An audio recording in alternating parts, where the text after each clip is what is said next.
내가 왕이다. 감히 누가 나를 막겠느냐?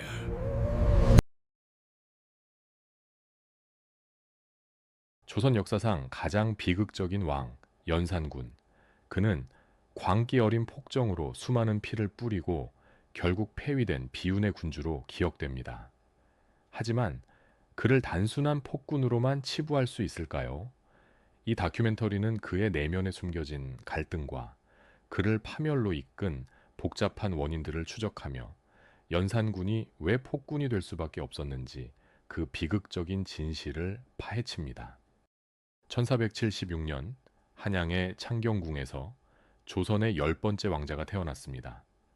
그의 이름은 연산, 성종의 장남이자 왕위를 이을 적통으로 모두의 기대를 한 몸에 받으며 태어난 아이였습니다. 그의 탄생은 왕실에 큰 기쁨과 희망을 안겨주었고 누구도 그가 훗날 조선을 피로 물들일 폭군이 될 것이라고는 상상하지 못했습니다. 어린 연산은 총명하고 학문에 뛰어나 아버지 성종의 사랑을 듬뿍 받았습니다. 그는 동궁에서 왕세자로서의 교육을 철저히 받으며 장차 어진 성군이 될 제목으로 자라났습니다. 그 누구도 그의 앞날에 드리워질 어두운 그림자를 예상치 못했습니다. 그의 어린 시절은 평화롭고 희망찬 시간처럼 보였습니다. 하지만 그의 삶에는 치명적인 부재가 있었습니다. 바로 어머니의 사랑입니다. 연산군의 어머니 패비 윤 씨는 그가 태어난 지 얼마 되지 않아 궁궐에서 쫓겨났고 결국 사사되었습니다. 어린 연산은 어머니의 얼굴조차 제대로 기억하지 못하는 채 깊은 상실감과 알 수 없는 공허함을 안고 성장해야 했습니다. 패비윤 씨의 비극적인 사건은 왕실의 가장 깊은 비밀이었습니다. 성종은 어린 세자에게 어머니의 죽음에 대해 알리지 않았고 대신 계모인 정현왕후가 친어머니처럼 그를 보살폈습니다. 하지만 진실은 언제나 그림자처럼 존재했고 궁궐 안팎에서는 끊임없이 잊힌 비극에 대한 알 수 없는 소문들이 떠돌았습니다. 어머니의 부재는 연산군의 성격 형성에 지대한 영향을 미쳤습니다.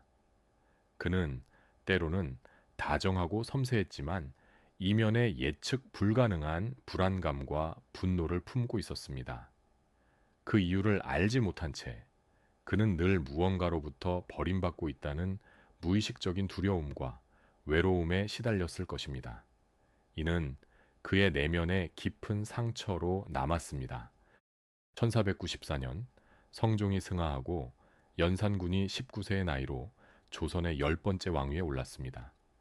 즉위 초 그는 나름대로 국정을 돌보고 민생을 살피려는 노력을 보였습니다. 학문을 장려하고 신하들의 의견을 경청하는 등 유능한 군주의 면모를 보여주며 새로운 시대에 대한 기대를 불러일으켰습니다. 그러나 그의 통치 기반은 처음부터 불안했습니다. 성종대부터 이어져 온 훈구파와 살인파의 갈등은 여전했고 왕권 강화에 대한 그의 의지는 종종 신하들과의 충돌을 야기했습니다. 특히 그의 어머니와 관련된 숨겨진 진실은 언제 터질지 모르는 시한폭탄처럼 그의 내면을 잠식하고 있었습니다. 그러던 어느 날 한 궁녀의 입을 통해 혹은 상궁의 은밀한 이야기 속에서 연산군은 비로소 자신의 생모인 패비윤 씨의 비극적인 사연을 듣게 됩니다.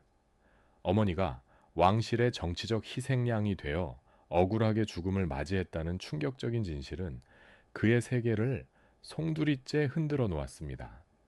그는 자신의 출생에 얽힌 비극적인 비밀을 알게 된 후 극심한 혼란과 분노에 휩싸였습니다.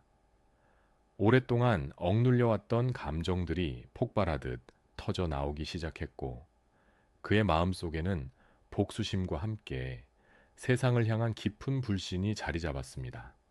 이 순간부터 연산군의 폭정으로 치닫는 비극적인 여정이 시작됩니다.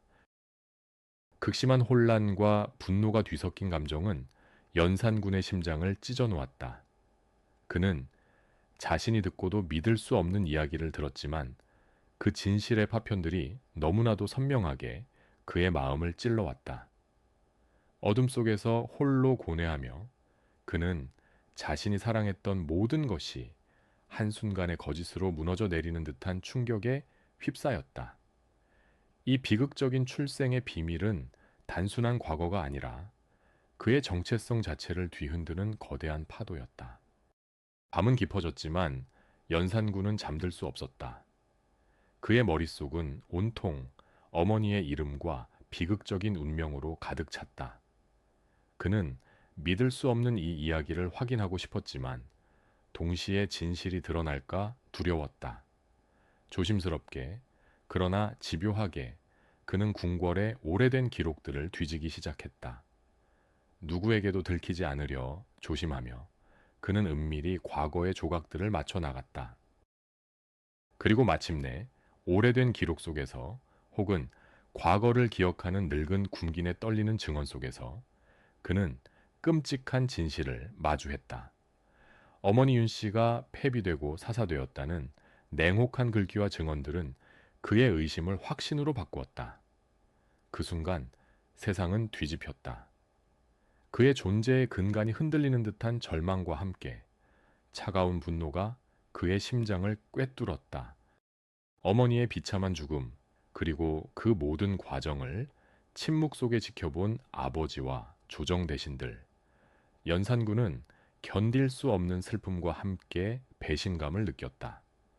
자신을 속여온 세월에 대한 분노, 감히 어머니를 죽음으로 몰아넣은 자들에 대한 복수심이 그의 마음속에 깊이 뿌리내렸다. 그의 내면은 이제 더 이상 순수하지 않았다. 그는 복수의 칼날을 갈기 시작했다. 그의 눈에 비친 궁궐은 더 이상 따뜻한 안식처가 아니었다. 화려한 단청과 웅장한 기와지붕 아래 숨겨진 음모와 배신이 가득한 곳으로 변모했다. 웃으며 자신을 대하는 대신들과 궁인들의 얼굴 뒤편에서 그는 비열한 가식과 이중성을 보았다. 세상 모든 것이 자신을 기만한 것처럼 느껴졌고 깊은 불신이 그의 마음을 지배하기 시작했다. 모든 것이 의심스러웠다. 그동안 억눌렸던 상처와 분노는 이제 거대한 복수심으로 자라났다. 어머니의 억울한 죽음에 책임이 있는 모든 이들에게, 그리고 그 진실을 감추고 자신을 기만한 모든 이들에게 반드시 대가를 치르게 하리라. 복수는 그의 심장을 집어삼켰고 그의 생각과 행동의 모든 방향을 지배하기 시작했다. 그러나 아직은 그 복수심이 겉으로 드러나지 않은 내면의 불길이었다. 그의 성품은 급격히 변해갔다. 예전에 온화하고 학문에 밝았던 세자의 모습은 사라지고 사소한 일에도 격노하거나 깊은 침묵 속에 잠겨 사람들을 불안하게 만들었다. 대신들은 그의 눈치를 살피기에 바빴고 궁궐 안에는 숨 막히는 긴장감이 감돌기 시작했다. 그의 내면의 싹튼 어두운 씨앗은 이제 겉으로 드러나기 시작한 것이다. 예측 불가능한 군주가 되어갔다. 그는 어머니의 죽음에 대한 집착에 사로잡혔다. 밤낮으로 당시의 기록들을 파헤치고 사건에 연루되었던 사람들의 명단을 은밀히 작성했다. 그들에게 어떤 죄를 물을지, 어떻게 복수할지를 끊임없이 고뇌했다. 그의 머릿속은 오직 어머니의 한을 풀어줄 방법에 대한 생각으로 가득 찼고 다른 국정은 뒷전으로 밀려났다. 오직 복수만이 그의 목적이었다. 조정 대신들을 향한 그의 시선은 더욱 차갑고 의심스러워졌다. 특히 패비윤 씨 사건에 연루되었거나 침묵했던 이들에게는 노골적인 적대감을 드러냈다. 사소한 실책에도 크게 노하며 그들의 충성심을 시험하려는 듯한 행동을 보였다. 대신들은 연산군의 살기, 어린 눈빛 속에서 불안감을 감추지 못했고 궁궐 전체에 불길한 그림자가 드리워졌다. 매 순간이 살얼음판 같았다. 사소한 죄를 지은 군긴이나 하급 관리에게도 전례 없이 가혹한 형벌을 내리기 시작했다. 그의 결정은 예측 불가능했고 논리보다는 감정에 치우쳐 있었다. 이는 그의 내면에 쌓인 분노와 복수심이 밖으로 표출되는 첫 신호였다. 조정은 혼란에 빠졌고 대신들은 그의 심기를 거스르지 않기 위해 몸을 사렸다. 폭군의 그림자가 서서히 드리워지고 있었다. 그는 변모하고 있었다. 사소한 잘못에도 곤장을 치거나 귀양을 보내는 일이 잦아졌다. 궁궐 내에는 늘 긴장감이 감돌았고 작은 실수조차 목숨을 위협하는 지경에 이르렀다. 연산군의 눈빛은 광기와 의심으로 가득 차 있었으며 누구도 그의 심기를 거스르려 하지 않았다. 백성들 사이에서도 임금의 폭정이 회자되기 시작했다. 조정 대신들은 입을 굳게 다물었다. 옳은 말을 하려던 충신들은 연이어 숙청당했고 그들의 빈자리는 침묵과 공포로 채워졌다. 백성들은 연산군을 폭군이라 수군거리면서도 혹여 그 말이 새나갈까 두려워 서로의 눈치를 살폈다. 궁궐 안팎은 마치 얼어붙은 호수처럼 고요했지만 그 밑에는 불안과 절망이 흐르고 있었다. 연산군의 깊은 내면에는 자신을 끊임없이 위협하는 존재들이 있다는 망상이 자리 잡고 있었다. 어린 시절 어머니의 비극적인 죽음은 그의 마음에 지울 수 없는 상흔을 남겼고 그 상처는 이제 모든 신하와 백성을 잠재적 위협으로 인식하게 만들었다. 그는 오직 절대적인 복종만을 원했으며 조금의 반항도 용납하지 않았다. 그러던 어느 날 연산군의 신복들이 비밀리에 과거의 기록들을 뒤지기 시작했다. 패비윤씨 사건에 대한 단서들을 찾기 위함이었다. 오랜 시간 봉인되어 있던 그날의 진실은 마치 판도라의 상자처럼 열리는 순간 거대한 파국을 불러올 것이라는 불길한 예감을 떨칠 수 없었다. 역사는 잔혹한 복수의 서막을 준비하고 있었다. 마침내 패비윤 씨의 비극적인 최후와 관련된 결정적인 기록들이 발견되었다. 특히 사약을 내릴 당시의 대신들과 그 과정에 대한 상세한 기록은 연산군의 손에 쥐어졌다. 붉은 글씨로 쓰인 그 기록들은 죽은 어머니의 피처럼 선명하게 그의 눈에 박혔고 잊고 있던 분노를 다시금 끌어오르게 만들었다. 기록을 읽는 연산군의 얼굴은 일그러졌고 그의 눈은 핏발이 서도록 충혈되었다. 어머니를 죽음으로 몰아넣은 자들의 이름이 하나하나 그의 뇌리에 각인되는 순간 오랜 세월 억눌렸던 분노와 복수심이 활화산처럼 폭발했다. 그는 숨 막히는 침묵 속에서 증오로 가득 찬 숨을 몰아쉬었다. 연산군은 즉시 최측근들을 불러 모아 비밀리에 진상조사를 명했다. 어머니의 죽음에 관련된 모든 인물을 찾아내 한치의 오차도 없이 그들의 죄를 물으라고 지시했다.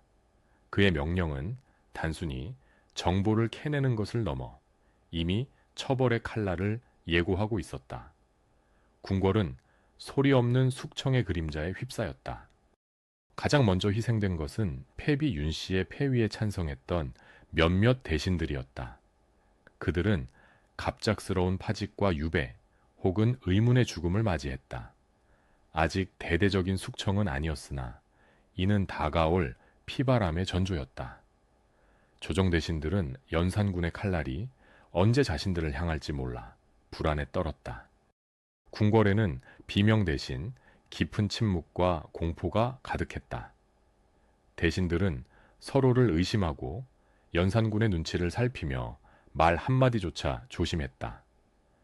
밤마다 들려오는 불길한 소문들은 그들의 잠 못 이루게 했고 모두가 다가올 폭풍을 직감했다. 연산군은 이미 복수의 덫을 놓기 시작했으며 그 덫은 점점 조여오고 있었다. 결국 연산군은 모든 신하를 모아놓고 패비 윤씨 사건의 진실을 철저히 파헤칠 것을 천명했다. 그는 어머니의 한을 풀기 위해 어떠한 희생도 감수할 것이라고 선언하며 관련자들에게 가혹한 처벌을 예고했다. 이는 단순한 복수가 아닌 조선 왕실을 뒤흔들 피해 숙청, 갑자사화의 공식적인 시작이었다. 연산군은 마침내 칼을 빼들었다. 그는 모든 신하를 한자리에 모아놓고 패비 윤씨 사건의 진실을 철저히 파헤치겠다고 선포했다. 20여 년 전의 비극이 다시 수면 위로 떠오르는 순간 대신들의 얼굴에는 두려움과 당혹감이 교차했다. 그들은 자신들의 과거와 연관된 작은 그림자라도 드러날까봐 숨죽이며 서로의 눈치를 살폈다. 궁궐은 폭풍 전야의 고요함 속에 갇혔다. 연산군은 어머니 윤 씨를 왕후로 추승하라는 명을 내렸다. 이는 폐비된 자를 다시 왕후로 올리는 전례 없는 일이었고 대신들은 격렬히 반대했다. 하지만 연산군의 눈빛은 조금의 흔들림도 없었다. 그는 반대하는 자들에게는 가차없는 숙청을 예고하며 자신의 뜻을 관철시키려 했다. 팽팽한 긴장감 속에서 대신들은 침묵하거나 죽음을 각오하고 충언을 올리거나 아니면 순종하는 길을 택해야 했다. 왕의 강경한 태도 앞에서 신하들은 깊은 번민에 빠졌다. 윤 씨의 추승은 단순한 복권이 아니라 과거의 모든 정통성을 부정하는 행위였다. 일부는 목숨을 걸고 상소를 올렸지만 그들의 목소리는 폭군의 귀에 닿지 않았다. 오히려 그들의 춤권은 연산군의 분노만을 더욱 부추길 뿐이었다. 궁궐의 모든 벽에는 보이지 않는 감시의 눈이 드리워져 있었고 대신들은 서로를 믿지 못하는 지경에 이르렀다.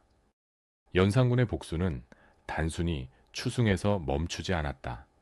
그는 폐비 윤씨 사건에 연루된 자들을 색출하기 위해 강도 높은 신문을 명령했다. 의금부와 형조는 피로 물들기 시작했고 무고한 이들까지 끌려와 고문에 시달렸다. 자백을 강요하는 비명소리가 밤마다 궁궐 담장을 넘어 퍼져나갔지만 그 누구도 감히 입을 열 수 없었다. 공포는 이제 단순한 위협이 아니라 잔혹한 현실이 되었다. 신문의 결과는 참혹했다. 폐비 윤 씨에게 사약을 내리는데 관여했던 이들과 그녀의 폐위를 주장했던 신하들이 차례로 끌려 나왔다. 연산군은 그들에게 가혹한 형벌을 내렸다.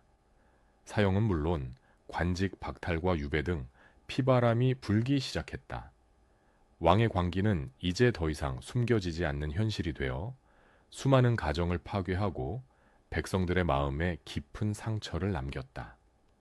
조정에는 공포의 그림자가 더욱 짙게 드리워졌다. 마침내 1504년 연산군은 폐비 윤씨 사건과 관련된 자들을 대대적으로 숙청하는 갑자사화를 선포했다. 이는 단순한 복수가 아닌 자신의 권력을 강화하고 반대파를 완전히 제거하려는 의도였다. 왕의 어머니를 죽음으로 몰아넣은 원수들을 처단한다는 명분 아래 피해 숙청이 시작되었다. 연산군의 광적인 분노는 이제 걷잡을 수 없는 파괴적인 힘이 되어 궁궐을 뒤흔들었다. 갑자사화의 잔혹함은 상상을 초월했다. 이미 세상을 떠난 자들조차 연산군의 분노를 피할 수 없었다. 그는 윤 씨의 폐위에 찬성했던 성종의 후궁들과 대신들의 묘를 파헤쳐 시신을 다시 베고 훼손하는 부관 참시를 서슴지 않았다. 죽은 자에 대한 모독은 산자들에게 끔찍한 경고가 되었다. 그들의 가족들은 연좌되어 고통받았고 온 나라는 왕의 복수극에 몸서리쳤다. 연산군의 복수극은 핏줄마저 가리지 않았다. 성종의 후궁들이었던 정귀인과 엄귀인은 결국 사약을 받았다. 이들은 폐비 윤 씨를 모함했다는 죄목으로 죽임을 당했고 그들의 아들인 안양군과 본간군마저 유배되었다. 왕의 어머니를 잃은 분노는 이제 친족에게까지 칼날을 겨누게 된 것이다. 궁궐 내부는 피로 물든 복수의 칼날 앞에서 그 누구도 안전하지 않다는 절망감에 휩싸였다. 연산군은 이 모든 잔혹한 처벌 과정을 직접 지켜보며 만족감을 드러냈다. 그는 어머니의 한을 풀기 위해서라면 어떤 잔인한 행위도 서슴지 않았다. 심지어 폐비 윤씨 사건에 연루된 신하들의 가족들을 직접 불러 그들의 고통을 즐기기도 했다. 그의 눈빛에서는 인간적인 연민이라곤 찾아볼 수 없었다. 오직 복수와 광기만이 가득한 차가운 시선으로 모두를 응시했다. 갑자사화는 수많은 사람들의 목숨을 앗아갔을 뿐 아니라 조선 사회 전체를 공포로 마비시켰다. 누구도 왕에게 감히 바른 말을 할 수 없었고 서로를 감시하며 작은 실수라도 왕의 귀에 들어갈까 두려워했다. 연산군은 이제 그 어떤 견제도 받지 않는 절대적인 폭군으로 군림하기 시작했다. 그의 광기는 더욱 깊어져만 갔고 나라는 돌이킬 수 없는 혼돈 속으로 빠져들었다. 갑자사화의 피바람은 조정의 깊은 침묵을 강요했다. 살아남은 관료들은 숨죽인 채 연산군의 눈치를 살폈고 그들의 입은 굳게 닫혔다. 충언은 사라지고 아천만이 들끓는 비정상적인 분위기가 조선을 뒤덮었다. 더 이상 백성을 위한 정치는 기대할 수 없게 되었고 왕의 한마디가 곧 법이 되는 공포스러운 시대가 도래했다. 연산군은 이제 그 누구도 자신을 거스를 수 없음을 확인했다. 그는 자신의 통치에 방해가 되는 모든 흔적을 지우려 했다. 사초를 불태우고 비판적인 내용을 담은 기록들을 없앴다. 심지어 사소한 불평이나 풍자조차 용납하지 않았으며 이를 빌미로 또다시 무고한 이들을 잡아들이고 고문하여 처형하는 일을 서슴지 않았다. 공포정치로 모든 반대 세력을 잠재운 연산군은 이제 거칠 것 없는 향락에 빠져들었다.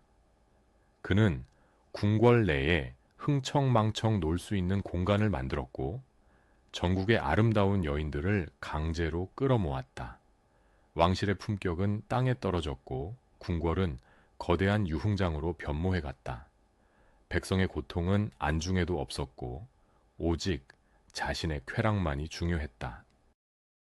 특히 연산군은 불교 사찰들을 자신의 유흥장소로 개조하는 데 혈안이 되었다. 그는 수많은 사찰을 파괴하거나 술과 가물을 즐기는 흥청들의 거처로 만들었다. 승려들은 강제로 쫓겨났고 신성한 종교시설은 왕의 쾌락을 위한 공간으로 전락했다. 이는 당시 조선 사회의 도덕적 기강을 뿌리째 흔드는 충격적인 사건이었다. 연산군의 탐욕은 끝이 없었다. 그는 전국 각지에 채홍사와 채청사를 파견하여 아름다운 여인들과 귀한 물품들을 강제로 징발했다. 이들은 백성들의 삶을 파괴하는 악마와도 같았다. 부유한 집안의 여인들은 물론 평범한 백성들의 딸들까지 무자비하게 끌려갔으며 귀한 재물들은 왕의 사치스러운 향락을 위해 쓰였다. 채홍사와 채청사의 만행은 백성들의 삶을 송두리째 파괴했다. 가정이 해체되고 재산은 약탈당했으며 농촌은 피폐해졌다. 백성들은 연산군의 폭정에 시달리며 깊은 절망감에 빠져들었다. 더 이상 희망도 미래도 찾을 수 없는 암울한 시대가 이어졌고 그들의 마음속에는 왕에 대한 깊은 원망과 분노가 쌓여갔다. 권력과 향락에 취한 연산군이었지만 그의 내면은 깊은 불안과 편집증으로 가득 차 있었다. 그는 자신을 비판하는 모든 이들을 숙청하면서도 동시에 자신을 둘러싼 모든 사람들을 믿지 못했다. 오직 아첨꾼들만이 그의 곁에 남았고 그는 진실된 조언을 들을 기회를 스스로 박탈하며 고립되어 갔다. 그의 편집증은 말조심이라는 극단적인 통제로 이어졌다. 사적인 대화에서조차 왕에 대한 불평이나 비판이 언급되면 가차없이 처벌받았다. 심지어 글자나 그림 하나에도 왕을 풍자하는 의도가 있다고 판단되면 무자비한 형벌이 뒤따랐다. 백성들은 입을 닫고 귀를 막으며 숨죽인 채 살아가야 했다. 그러나 아무리 강력한 폭정이라도 영원할 수는 없었다. 연산군의 무자비한 통치와 끝없는 향락은 조정 내에서조차 불만을 키웠다. 처음에는 침묵했던 관료들, 심지어 왕에게 아첨했던 이들마저도 불안감과 위기감을 느끼기 시작했다. 왕의 행동이 선을 넘었다는 인식이 점차 확산되기 시작한 것이다. 조선 사회는 마치 폭풍 전야의 고요함처럼 불안에 떨었다. 백성들의 원성은 하늘을 찔렀고 조정의 분위기는 언제 터질지 모르는 시한폭탄과 같았다.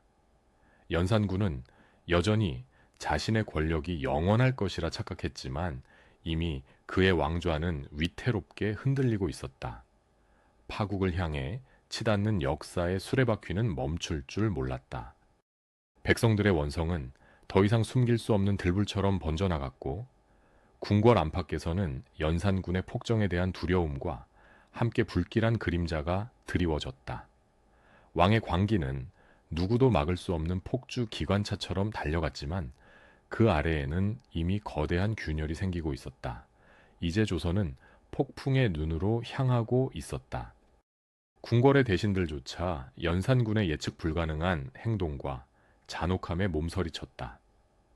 그들은 생존을 위해 침묵했지만 그 침묵 속에서는 은밀한 눈빛 교환과 작은 속삭임이 오갔다. 충성심은 사라지고 오직 두려움만이 남은 공간에서 새로운 시대에 대한 갈망이 싹트기 시작했다. 이는 단순한 불만이 아닌 체제 전복을 향한 위험한 씨앗이었다. 특히 성희안, 박원종 같은 핵심 인물들은 더 이상 좌시할 수 없음을 직감했다. 그들은 연산군의 폭정이 계속되면 조선이 회복 불능의 상태에 빠질 것이라 확신했다. 밤늦게 은밀한 장소에서 모여든 그들은 조심스럽게 그러나 단호하게 역모를 모의하기 시작했다. 죽음을 각오한 이들의 결의는 어둠 속에서 더욱 빛났다. 이들은 연산군의 이복 동생인 진성대군 후일중종을 새로운 왕으로 추대하기로 뜻을 모았다. 진성대군은 온화하고 학문을 좋아하는 성품으로 알려져 있었기에 연산군과는 극명한 대비를 이루며 백성들과 사대부들의 지지를 얻을 수 있으리라 판단했다. 이제 남은 것은 거사를 실행할 명분과 시기를 잡는 일이었다.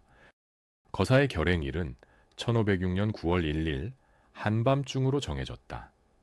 박원종은 자신의 누이 동생인 월산대군 부인을 통해 무사들을 규합했고 성희안은 병조판서 이계동 등을 포섭하며 군사적 기반을 다졌다. 조용하고 은밀하게 그러나 치밀하게 준비된 이 거사는 마치 시한폭탄처럼 연산군 정권 아래에서 조용히 작동하기 시작했다. 마침내 결전의 밤이 찾아왔다. 박원종은 군사들을 이끌고 먼저 창덕궁으로 향했다. 궁궐의 문이 굳게 닫혀 있었지만 내부에 조력자들이 있었기에 침투는 어렵지 않았다.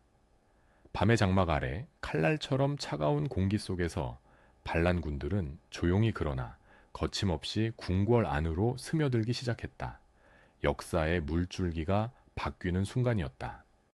궁궐 안으로 진입한 반란군은 먼저 주요 관청과 병기고를 장악하며 연산군의 친위 세력을 무력화했다. 혼란 속에서도 반란군은 조직적으로 움직였고 왕의 폭정에 지친 병사들마저 이들에게 저항하지 않았다. 피 한 방울 흘리지 않고 순식간에 궁궐의 심장부를 장악한 반란군은 이제 연산군을 찾아 나섰다. 깊은 잠에 빠져있던 연산군은 잠시 후 들이닥친 반란군의 외침에 잠에서 깨어났다. 한때 절대 권력을 휘두르던 왕은 이제 고립된 채 무력한 존재가 되어버렸다. 그를 지키던 병사들은 이미 이탈하거나 제압당했고 주변에는 믿을 만한 충신 하나 없었다. 그의 폭정은 결국 그를 철저히 혼자 남겨두었다. 반란군 수장들이 연산군의 처소에 들이닥쳤을 때 그는 모든 것이 끝났음을 직감했다. 그들은 연산군에게 선왕의 비빈들을 강제로 범하고 폭정을 일삼아 백성을 도탄에 빠뜨렸음을 꾸짖었다. 한때 위세를 떨치던 왕은 이제 고개를 떨군 채 아무 말도 할 수 없었다. 그의 시대는 한순간에 막을 내리고 있었다. 이른 새벽 연산군은 폐위되어 강화도로 유배 보내졌다. 화려했던 왕궁을 뒤로하고 초라한 행사액으로 떠나는 그의 뒷모습은 권력의 덧없음과 폭정의 비참한 종말을 상징했다.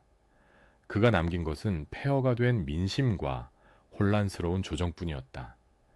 폭군 연산군은 이렇게 역사 속으로 쓸쓸히 사라져갔다. 화려했던 왕궁을 등진 채 연산군은 초라한 감의 몸을 실었습니다. 북풍이 몰아치는 차가운 새벽, 강화도로 향하는 길은 폐위된 왕에게 한없이 길고 고통스러웠습니다. 붉은 용포 대신 낡은 옷을 입은 채 그는 더 이상 백성을 호령하는 왕이 아니었습니다. 그저 모든 것을 잃은 한 인간의 쓸쓸한 행렬만이 이어질 뿐이었습니다. 강화도에 도착한 그를 맞이한 것은 비좁고 허름한 초가집이었습니다. 난방조차 제대로 되지 않는 싸늘한 방, 텅 빈 시선으로 벽을 응시하는 연산군의 모습은 왕궁의 화려함과는 극명한 대비를 이룹니다. 한때는 온 나라를 손에 쥐었던 절대 권력자가 이제는 한 끼 식사마저 걱정해야 하는 처지로 전락한 것입니다. 섬에 갇힌 연산군의 마음은 분노와 절망, 그리고 뒤늦은 후회로 뒤섞였습니다. 끝없이 펼쳐진 바다를 보며 그는 무엇을 생각했을까요? 어머니의 비극, 광기의 통치, 그리고 그로 인해 무너진 자신의 삶. 지난 세월의 잔혹한 기억들이 파도처럼 밀려와 그의 심장을 찢는 듯 했을 것입니다. 유배 생활의 혹독함은 그의 몸과 마음을 급속도로 쇠약하게 만들었습니다. 변변치 않은 음식과 차가운 잠자리, 그리고 무엇보다 견디기 힘든 고독은 그의 건강을 갉아먹었습니다. 폭군으로 군림했던 지난날의 위세는 온데간데 없고 병매 시달리는 초라한 인간만이 남아있을 뿐이었습니다. 폐위된 지 2달여 만인 1506년 11월 6일 연산군은 강화돼서 세상을 떠났습니다. 그의 나이 고작 30살이었습니다. 한때는 하늘을 찌를 듯했던 폭군의 생은 너무도 허망하게 막을 내렸습니다. 조정은 그의 죽음을 조용히 처리했고 백성들은 억압에서 벗어난 해방감 속에서 그의 죽음을 맞이했습니다. 그의 장례는 왕의 예우를 받지 못했습니다. 초라한 상여에 실린 그의 시신은 강화도의 한 야산에 쓸쓸히 묻혔습니다. 화려한 능묘와 성대한 장례 대신 아무도 기억하지 못할 법한 작은 무덤만이 그의 마지막 안식처가 되었습니다. 그의 파란만장한 삶은 이토록 허무하게 끝을 맺었습니다.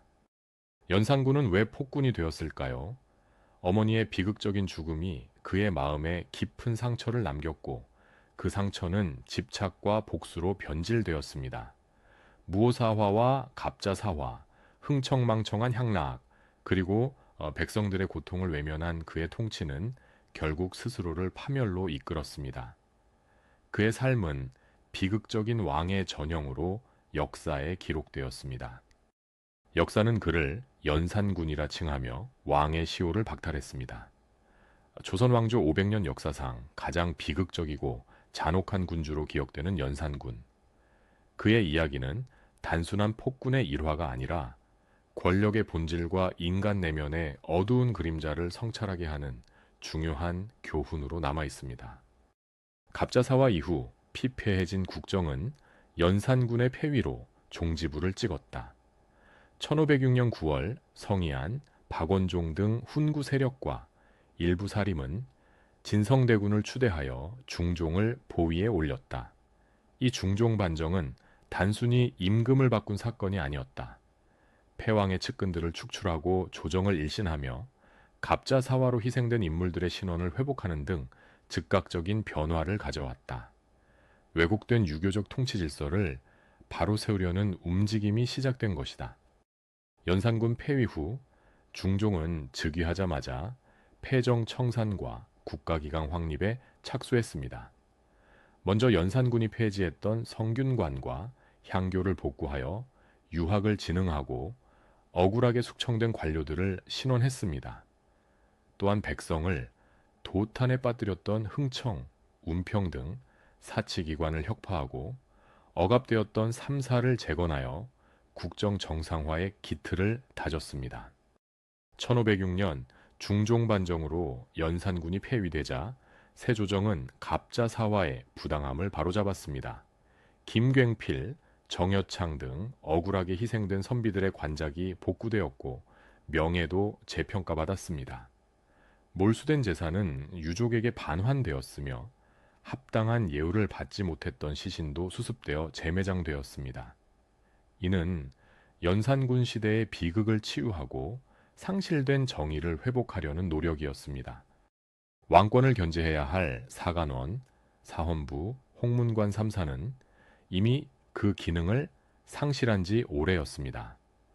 비판과 간언 대신 침묵과 아첨이 난무했고 충언을 바치는 신하들은 숙청의 대상이 되었습니다. 이러한 분위기 속에서 연산군은 자신의 권력을 시험하고 확장하는데 아무런 장애물을 느끼지 못했습니다. 주변의 침묵은 그의 폭주에 기름을 붓는 격이었습니다. 연산군 폐위 후 중종 반정 세력은 무너졌던 삼사를 재건하는 데 주력했습니다. 사간원은 간쟁 기능을 회복하여 왕에게 직언을 올렸고 사헌부는 관리들의 기강을 엄정히 살폈습니다. 홍문관은 경연을 통해 경전의 도리로 왕의 학문과 정치를 이끄는 본연의 역할을 되찾았습니다. 이는 언론기관의 기능을 복원함으로써 왕권을 견제하고 공론을 국정에 반영하려는 의지의 표명이었습니다. 중종반정 이후 국왕중종은 즉시 교육 복구에 나섰습니다. 파괴되었던 성균관은 유생들의 강학 공간으로 재건되었고 끊겼던 석전대제가 다시 봉행되었습니다. 전국 향교 또한 복구되어 학문 부흥의 불씨를 지폈으며 과거 제도가 정상화되며 인재 등용의 길이 다시 열렸습니다. 붕괴되었던 조선의 교육기관들은 본연의 기능을 회복하며 나라의 근간을 다졌습니다. 팔도에서 채홍사에 끌려간 여인들은 대부분 가정을 이룬 안악들이었습니다. 아이를 둔 어머니까지 차출되었고 남편들은 아내를 되찾으려다 곤장을 맞거나 유배, 심지어는 목숨을 잃기도 했습니다. 한순간에 아내와 어머니를 잃은 가족들은 풍비박산나기 일쑤였죠. 연산군 폐위 후 고향으로 돌아온 이들도 있었으나 이미 깨진 삶과 싸늘한 시선 속에서 그들은 다시 일어서기 어려웠습니다. 채홍사의 광풍은 수많은 가족들에게 깊은 상흔을 남겼습니다. 그의 이야기는 왕의 자리에 앉은 한 인간이 어떻게 파멸의 길을 걷게 되는지, 그리고 그 파멸이 얼마나 많은 사람들의 고통과 희생을 동반하는지를 보여줍니다.